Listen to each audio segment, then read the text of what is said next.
Factors affecting growth in FMCG rural marketing. वो कौन से फैक्टर्स हैं जो पूरे हमारे इस ग्रोथ के पैटर्न को अफेक्ट करते हैं, प्रभावित करते हैं, पॉजिटिवली हो या निगेटिवली हो। जाहिर सी बात है कि जो कारण जो कारक है अगर वो अवेलेबल नहीं होगा या उसकी भूमिका नहीं होगी तो नुकसान हो जाएगा, अवेलेबल होगा, पर्याप्त सपोर्ट होगा तो सफल हो जाएगा। तो अभी क्या होता है कि हम मोटे तौर पर समझते हैं कि कोई किसी ने इनिशिएटिव लिया और वो फेल हो गया, लेकिन फेल होने का एग्जैक्ट रीजन क्या था? वो person to person, venture to venture, initiative brand to brand बदल जाता है, क्योंकि सब एक साथ सारे फैक्टर्स को फुलफिल नहीं कर पाते। तो हमें ये समझना जरूरी है कि वो फैक्टर्स कौन से हैं।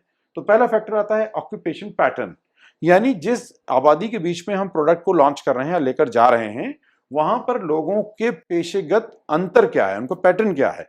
जैसे किसी क्षेत्र में अगर सिर्फ मजदूरों का निवास ज्यादा, मजदूर वर्ग ज्यादा रहता है, तो वहां पर हमें कौन से प्रोडक्ट को लेकर जाना चाहिए। अगर कहीं पर नौकरी पेशा लोग ज्यादा रहते हैं तो उनकी क्षमता कितनी है, किस स्तर के हैं। तो ऑक्यूपेशन पैटर्न से हम तय कर पाते हैं कि उनका कंजम्पशन पैटर्न क्या होगा।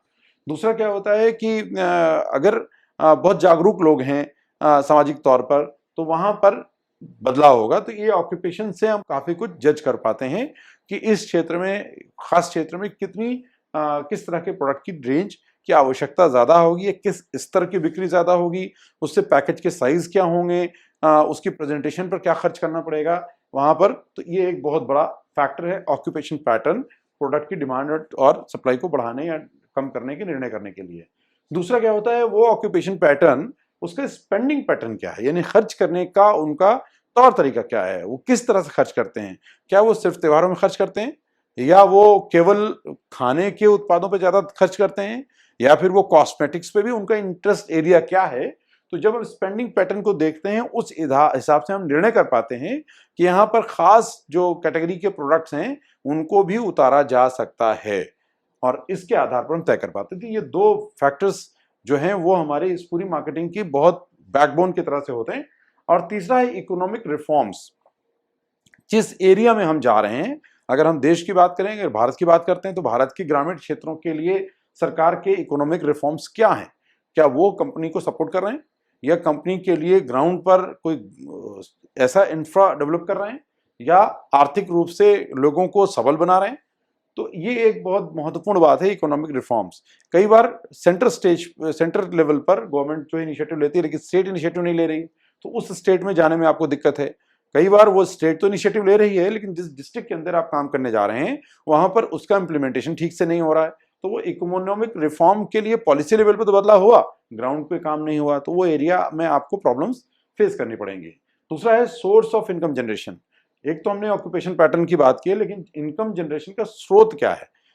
क्या वो सैलरी के रूप में लोगों को मिल रहा है, डेली वेजेस के तौर पर मिल रहा है, या सर्विस सेक्टर के तौर पर मिल रहा है, वो सोर्स क्या है। तो जब सोर्स ऑफ इनकम जनरेशन होगा, उससे हम आइडिएट कर पाएंगे कि वहां पर किस तरह के प्रोडक्ट की खपत बढ़ सकती है या कम हो सकती है। और सबसे बड़ा फैक्टर होता है इंफ्रास्ट्रक्चर फैसिलिटीज। जब इंफ्रास्ट्रक्चर की बात करते हैं तो उसमें सड़क भी आती है, उसमें बिजली, पानी और तरह के जो इंफ्रास्ट्रक्चर की जरूरत हो सकती है, वेयर हाउसिंग है, स्टोरेज है, ट्रांसपोर्टेशन, वो सब कुछ इंफ्रास्ट्रक्चर में आता है। तो उसकी बात भी आती है कि वो किस लेवल का है, किस तरह की समस्याएं वहां होंगी, किस तरह का सपोर्ट हमें मिल पाएगा। तो ये जो है, ये आपके जो मेजर 5 जो फैक्टर्स हैं, ये अफेक्ट कर देते हैं हमारी ग्रोथ को, यानी प्रगति को एफएमसीजी के रूरल मार्केटिंग के इनिशिएटिव्स में। तो इतने महत्वपूर्ण फैक्टर्स हैं जिन पर हमें ध्यान देना जरूरी है। तो जब क्योंकि आप उद्यमी बन रहे हैं, तो जो उद्यमी को, एक कारोबार करने वाले को, या जो कारोबार कर रहा है उसको स्केल अप करना है, या डिसीजन लेना है, या उसको डायग्नोज करना है कि उसका चैलेंज क्या है। किसी पर्टिकुलर सेक्टर में कोई प्रोडक्ट बहुत अच्छा चल रहा है, दूसरे एरिया में नहीं चल रहा है, तो what is the reason behind it, कारण क्या है, वहां पे हम क्यों ग्रोथ नहीं दे पा रहे हैं, या चैलेंजेस बहुत सारा के आते हैं। तो हम इन आधार पर उनको एनालाइज करते हैं और फिर निर्णय लेते हैं, पॉलिसी मेकिंग में चेंज करते हैं, और साथ में अपने माइंडसेट में चेंज करते हैं, और निर्णय को इस तरह से लेते हैं कि कहां कहां हमारे लिए ग्रोथ के लिए संभावनाएं ज्यादा है, वहां फोकस ज्यादा करते हैं। तो इस तरह से आपके निर्णय या कंपनी के निर्णय बदलते हैं।